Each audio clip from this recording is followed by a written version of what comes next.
沢渡です。今日もイラスト制作過程を公開します。完成品だけを見てもどうやって描いたのかが分からず、結局手が止まってしまうことってありますよね。そのモヤモヤを少しでも晴らせるように、完成するまでの過程を丸ごとお見せします。今日もサムネイルイラストを描いていきます。動画テーマは守りに入らず捨て身になって行動したら人生変わるぜみたいなテーマでございます。開き直りなんで、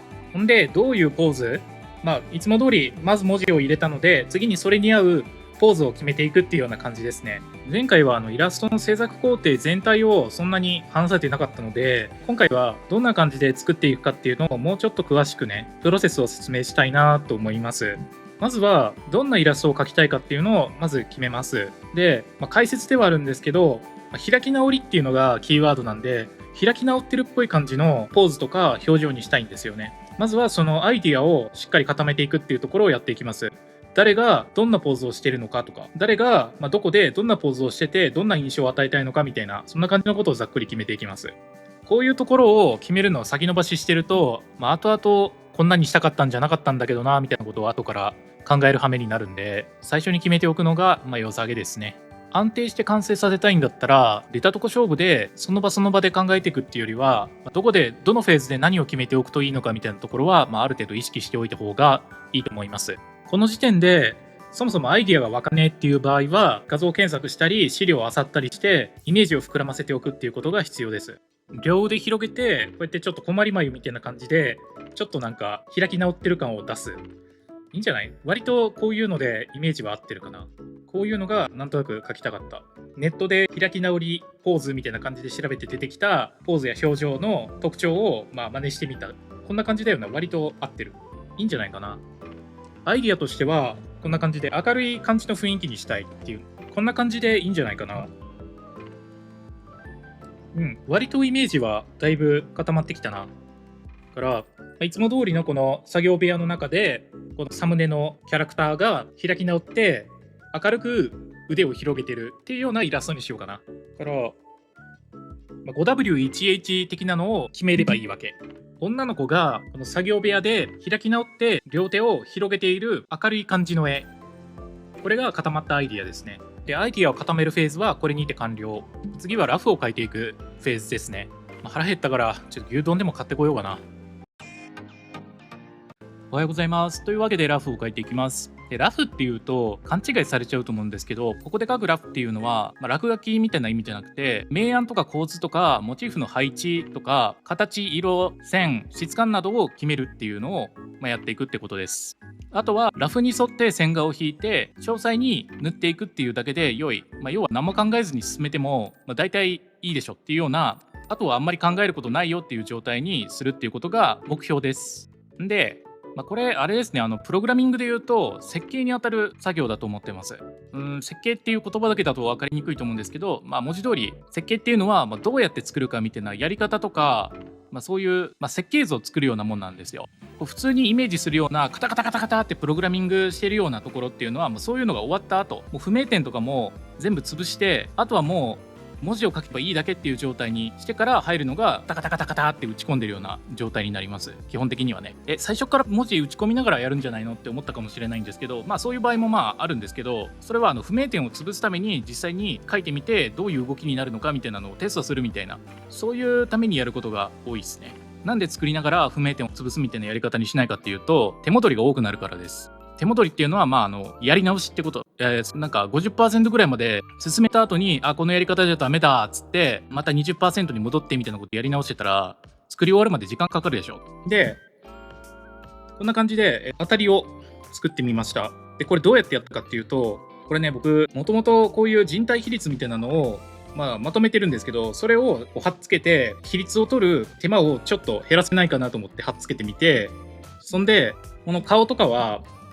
金曜日に配信中に書いた落書きをペッて貼っつけてで腕を生やしたみたいな感じです。そしたらあとはこの辺りでいけそうかどうかっていうのをチェックしていくって感じですね。で、アイディアの段階で置いた色が邪魔なんで、グレーにして邪魔にならないようにしましょうか。で、脇を見せるようなポーズってあんまり得意なモチーフじゃないんで、資料見ながら詳細に詰めていこうかなと思います。大方の形はそんなに間違ってないと思うんですけどね。一応僕は資料フォルダに脇っていうフォルダを作って、そこに脇を見せてるようなポーズの資料を大量に集めてるんで、ちょっと文字邪魔なんで一回非表示にします。脇に関して重要な筋肉の一つが、この三角筋。三角筋は前から見ると鎖骨のこの端から3分の1ぐらいから上腕骨に向かってついてる筋肉。ここのラインっていうのがやっぱ特徴的だから、そこはやっぱ意識しないといけない。で、次に大胸筋って意外と意識しないかもしれないんですけど、実は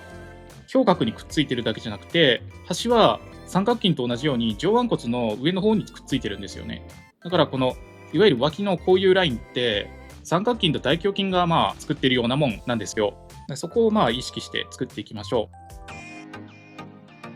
う。はい。仕事終わったんでまたラフ続けていきます。で、脇を広げた時のこの形ね。ここのシルエットって肩甲骨から上腕骨に向かってくっついてるこの大円筋っていう筋肉があるんですけど、それがね、上腕骨をこう上に上げると、これ引っ張られて、この辺りが形作られるっていうような関係になっております。次に脇を広げた時にこんな感じの筋が見えることがあると思うんですけど、それは肩甲骨から上腕骨に向かってくっついてる右後腕筋っていうやつがあるんですけど、それが伸ばされるとそこだけちょっと筋っぽく見える。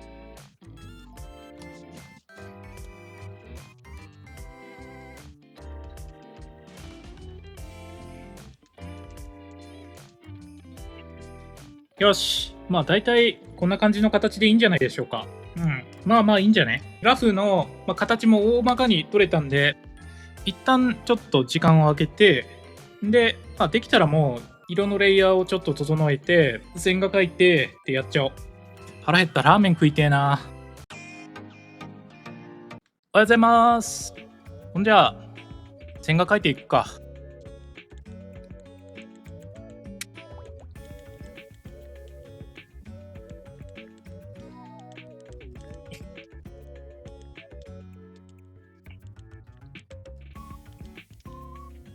はい、ちょっと直しました。で、やっぱりね、前回、この奥側の輪郭がちょっと膨らみすぎる癖があるっていうのを発見したんですけど、今回もちょっとだけね、これ、元々のこの当たりね、の線がこれなんだけど、やっぱね、ちょっと膨らんでたんだよね。やっぱこういう癖はね、1回では治んないんだよね。だから引き続き、継続的にチェックしていく必要があるってことですな。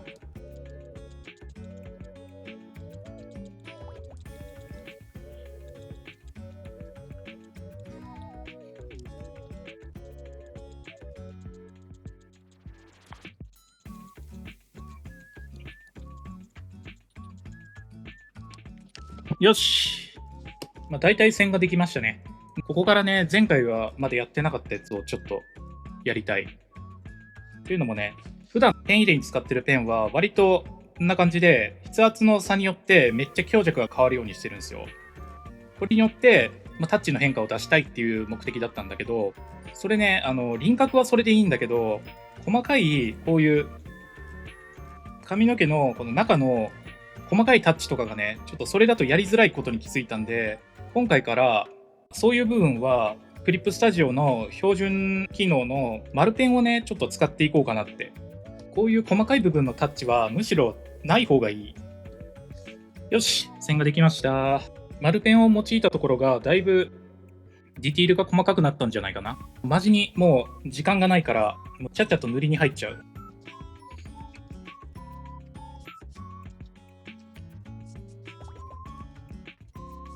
よし、塗り分け完了。あとは細かい部分を塗っていくだけ。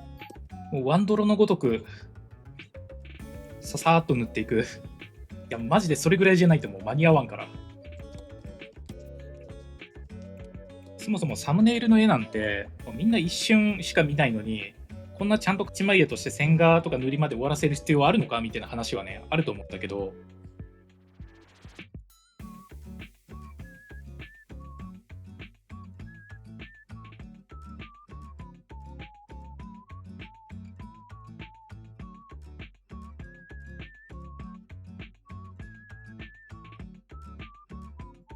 服のこの肩周りの部分結構適当に思いつきで描いたんだけど、どうやろう。やっぱ白っぽい方がいいか。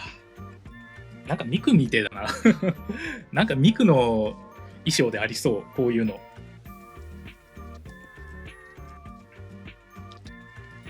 ざっくりとした明暗はこんな感じにしたい。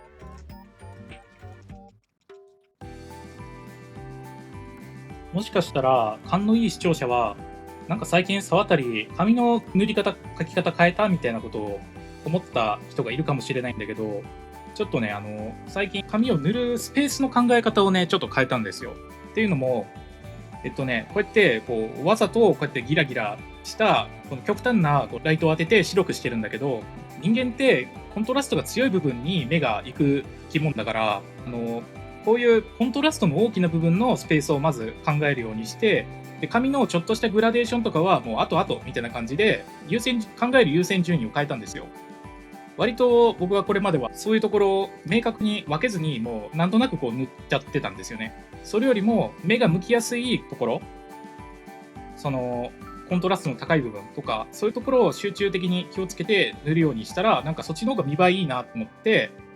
ちょっと前々回か忘れたけどそのぐらいからそういうところをちょっと意識づけて塗ってますね。コントラストの大きなところを、とにかく意識する。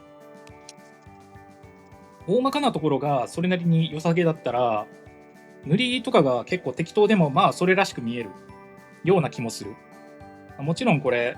ちゃんと塗るんだったらこれだけじゃダメなんだけど、まあ毎回の動画のサムネイルぐらいだったらまあこんなもんでいいんじゃないっていう、まあそんな感じに考え方が変わってきた。まあ今回のところはこのぐらいで勘弁してやるわ。なんかね、今朝なんか X でなんかわかんないんだけど、ハードライトが流行ってたんだよね。ハードライトっていうのはレイヤーの効果のことで、ぶっちゃけオーバーレイとあんまり変わんないんだけどね。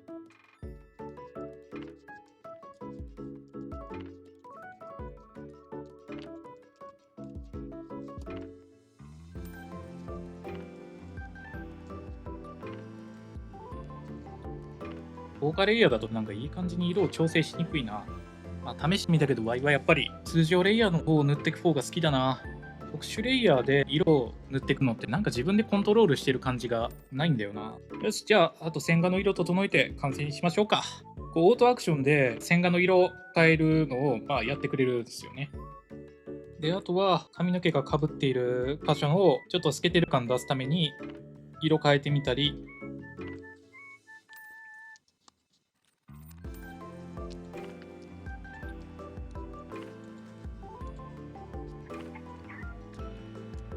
うん、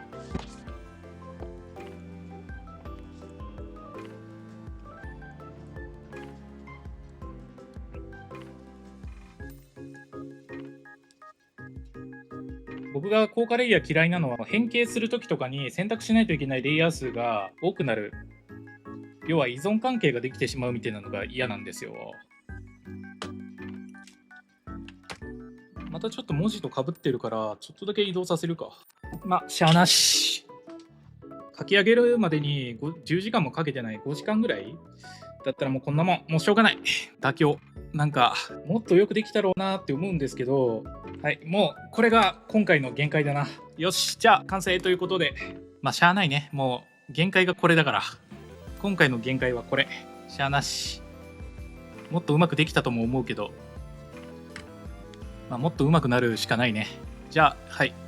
まあ、耳とか適当だな、もうマジでこれ。てか耳ちょっとちっちゃかったかもな。あ、耳ちっちゃいわ。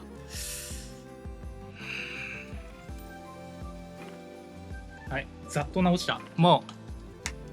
うさすがにこれ以上は無理。多分時間足りない。よし、じゃあ今回はここまでです。ご視聴ありがとうございました。と思っていたのか。振り返りをしていきます。まず、反省点としては、これアイディアの段階だとこんな感じの困り眉で描くって言ってたけど、結局、こういう普通の眉にしちゃったんだよね。こういう困り眉にするのが、方が、もともと考えたアイディアとしては正しいんだけど、ちょっと挑戦的な感じの顔に見えるから、ビビっちゃったんだよね。だから普通の表情にしちゃった。これは俺の心の弱さですね。あとちょっとだけね、これさっきと比べて黒目の位置がね、ちょっと外側になってる。